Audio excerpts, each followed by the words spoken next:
Dans cette vidéo, nous allons voir ce qu'il est nécessaire de savoir faire au baccalauréat en matière d'utilisation du théorème des valeurs intermédiaires et de recherche de solutions approchées d'équations. Nous allons travailler sur un exemple.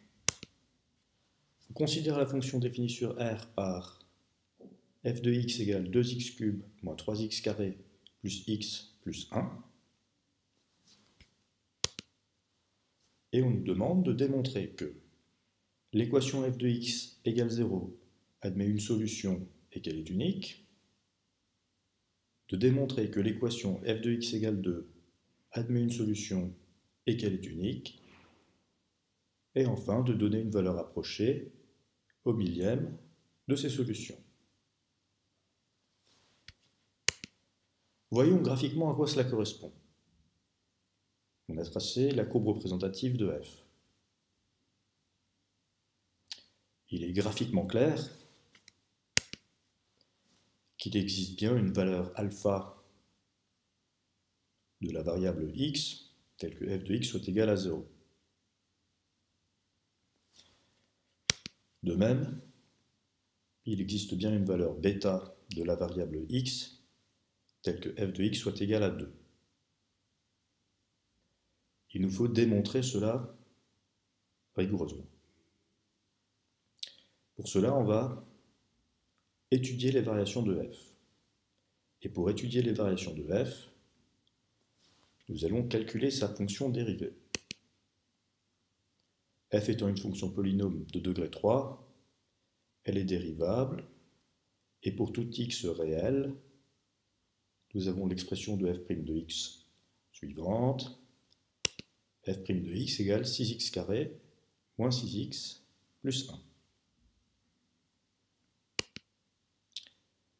On constate qu'il s'agit d'une fonction polynôme de degré 2, avec petit a égale 6, petit b égale moins 6 et petit c égale 1.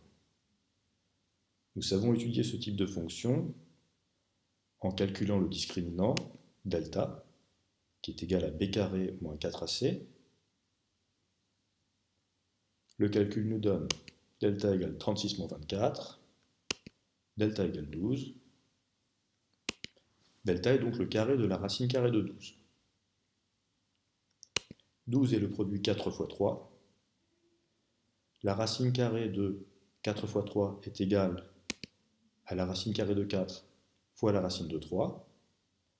La racine carrée de 4 étant égale à 2, delta est finalement le carré de 2 racines de 3, qui est strictement positif. L'équation f' de x égale 0 aura donc deux solutions distinctes, et la racine de delta est 2 racines de 3. Appliquons les formules qui nous donnent les deux racines de la fonction polynôme f'. x1 égale moins b moins racine de delta sur 2a, et x2 égale moins b plus racine de delta sur 2a. Et en simplifiant, on obtient x1 égale 3 moins racine de 3 sur 6, et x2 égale 3 plus racine de 3 sur 6, qui valent approximativement, respectivement, 0,21 et 0,79. On a démontré que les solutions de l'équation f' de x égale 0 sont x1 et x2. Autrement dit, f' de x égale 0 si et seulement si x vaut x1 ou x2.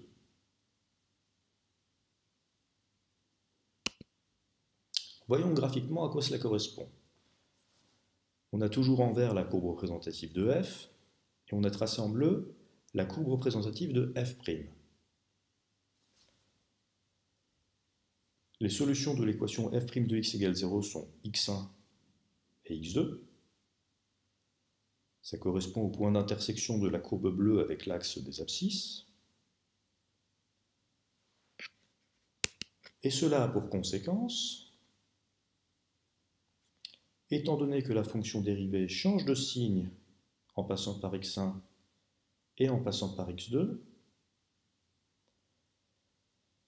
qu'en x1 la fonction f admet un extrémum local, ici un maximum local, et qu'en x2 la fonction f admet un extrémum local qui est ici un minimum local. On a à ces deux points des tangentes horizontales, puisque la fonction dérivée y est nulle.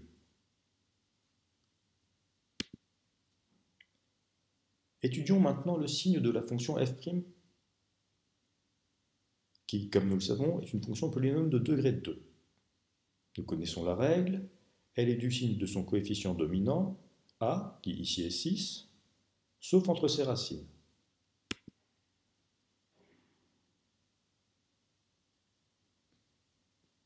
Effectivement, on voit que sur l'intervalle moins l'infini x1, la courbe bleue est au-dessus de l'axe des abscisses, ce qui veut dire que f' de x est positive. Entre les racines x1 et x2, la courbe bleue est en dessous de l'axe des abscisses, ce qui veut dire que f' de x y est négatif. Et de x2 à plus l'infini, la courbe bleue est au-dessus de l'axe des abscisses, f' de x y est positif.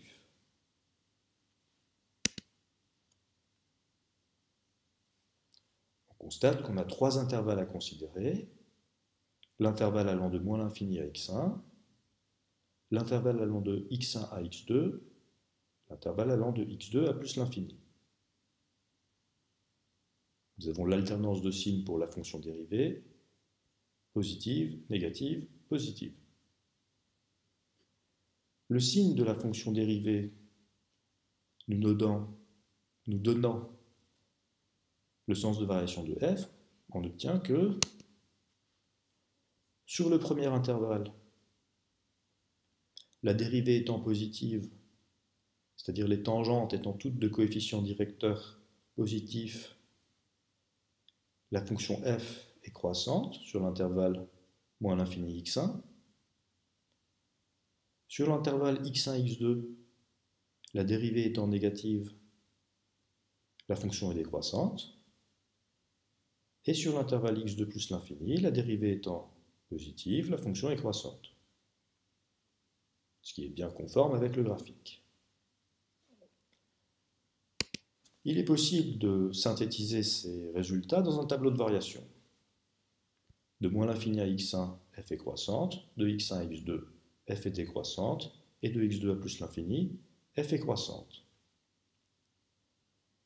Ce qu'il nous faudrait pour compléter le tableau de variation, c'est d'avoir des valeurs ici, au moins approximatives. Et pour cela, nous allons utiliser la calculatrice.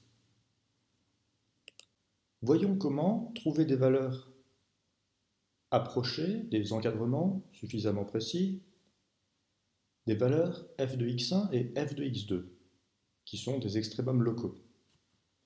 Tout d'abord, il faut entrer la fonction f dans la calculatrice. Son expression est 2 fois x au cube moins 3 fois x carré plus x plus 1. Traçons le graphique. Et on cherche maintenant l'image de x1. Pour cela, j'utilise la fonction calcul. Je souhaite calculer une image. Et la valeur de x1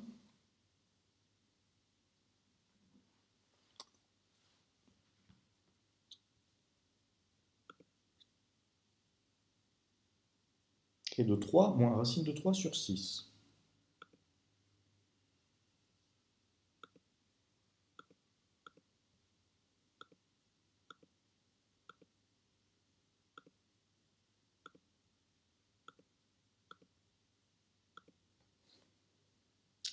Et j'obtiens donc une valeur approchée pour f de x1 d'environ 1,096225, que je pourrais mettre dans mon tableau de variation. Je cherche maintenant l'image de x2. x2 qui est égal à 3 plus racine de 3 sur 6.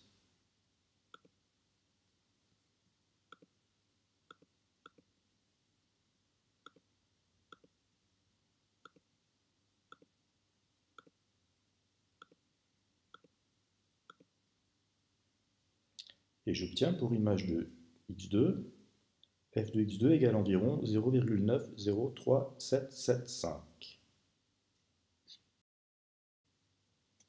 Grâce au calcul que nous venons de faire à la calculatrice, nous pouvons compléter le tableau de variation. F de x1 vaut environ 1,1 et f de x2 vaut environ 0,9. Calculons f de moins 1. En remplaçant x par moins 1 dans l'expression de f, on obtient que f de moins 1 vaut moins 2, moins 3, plus 1, c'est-à-dire moins 3. Or, on sait que f de x1 est environ égal à 1,1 et est donc strictement plus grand que 1. Cela a pour conséquence que 0 est compris entre f de moins 1 qui vaut moins 3 et f de x1 dont on sait qu'il est strictement plus grand que 1. Autrement dit, 0 est une valeur intermédiaire entre f de moins 1 et f de x1. La fonction f étant continue, on peut appliquer le théorème des valeurs intermédiaires, qui nous assure que 0 a un antécédent par f sur l'intervalle moins 1, x1. La fonction f est strictement croissante sur moins 1, x1, puisqu'elle l'est carrément sur moins l'infini x1, ce qui nous garantit que l'antécédent est unique. En effet, pour toute valeur strictement supérieure à cet antécédent, l'image sera strictement positive par croissance de la fonction, et pour toute valeur de x strictement inférieure à cet antécédent, l'image par la fonction sera strictement négative. Il existe donc un unique antécédent alpha à la valeur 0 dans l'intervalle moins 1 x1, ce qui signifie qu'il existe un unique alpha dans moins 1 x1 tel que f de alpha égale 0.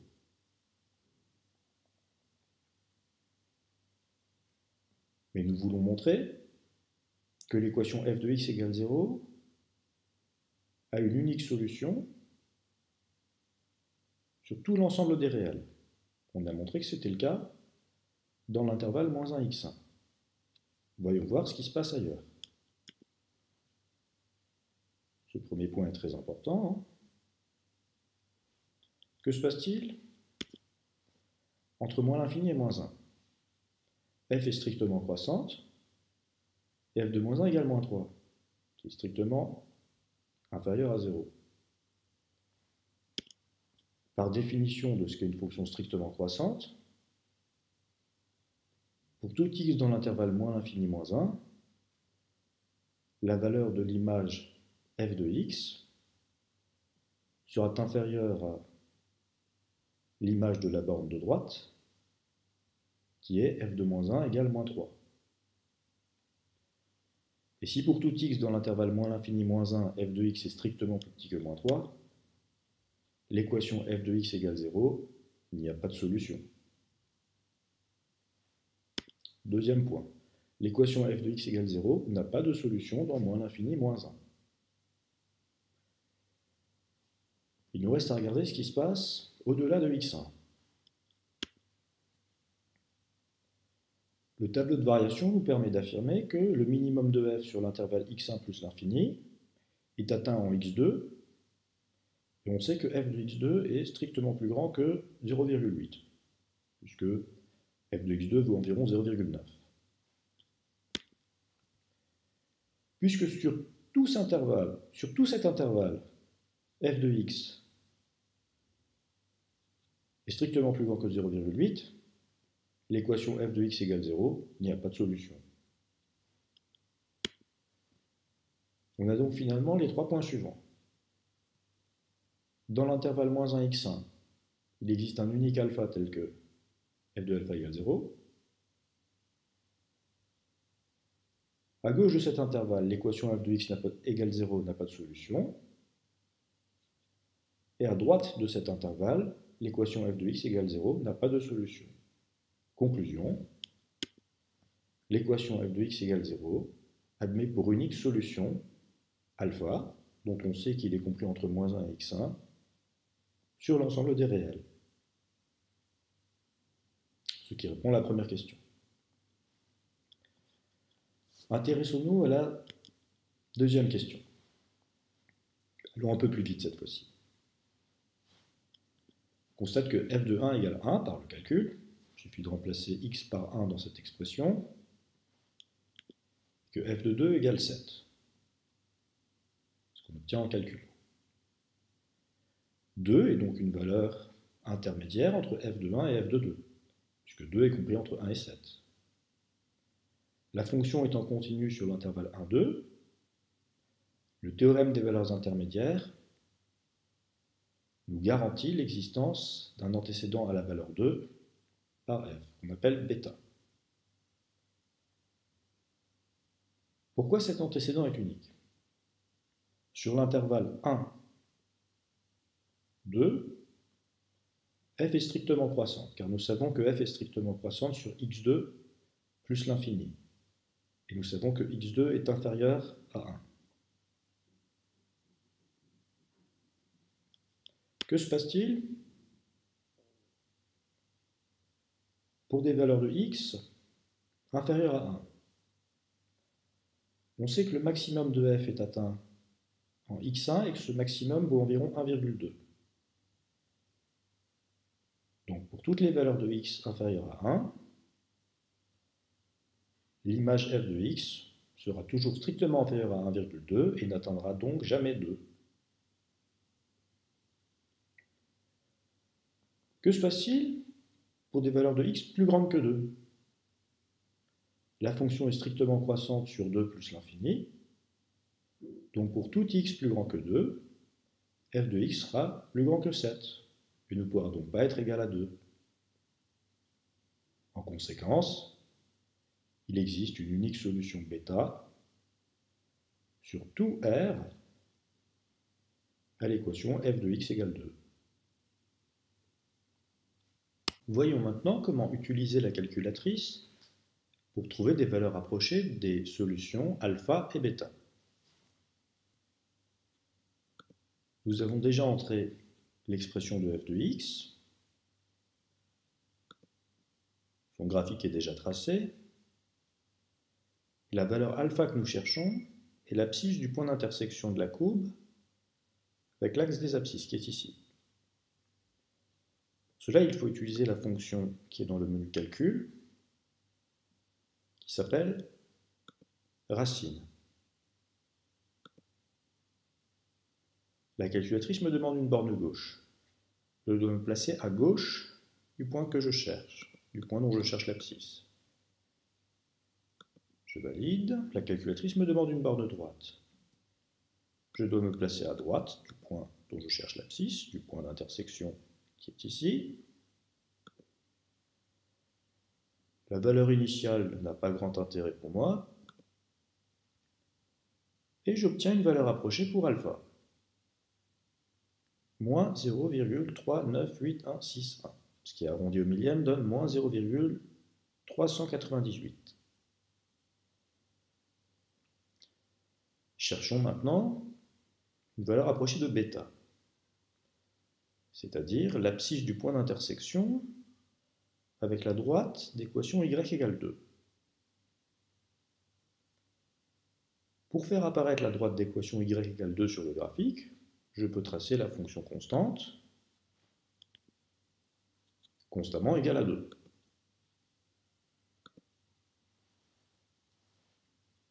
Et la valeur de bêta est l'abscisse de ce point d'intersection. Pour chercher les coordonnées de ce point d'intersection, j'utilise une autre fonction de calcul, la fonction intersection cette fois-ci. La calculatrice me demande quelle est la première fonction, la fonction bleue, d'accord. La deuxième fonction, la fonction rouge, fonction constante égale à 2. Valeur initiale, je n'ai pas besoin de la changer. Et j'obtiens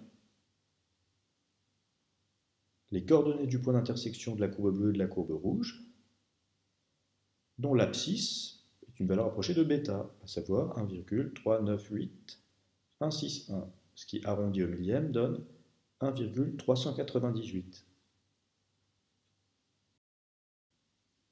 Nous pouvons maintenant conclure. La fonction définie par l'expression f de x égale 2x³ moins 3x² plus x plus 1 est telle que l'équation f de x égale 0 admet une unique solution alpha dans R, et cette solution alpha vaut environ moins 0,398. L'équation f de x égale 2 admet une unique solution bêta dans tout R, qui vaut elle environ 1,398.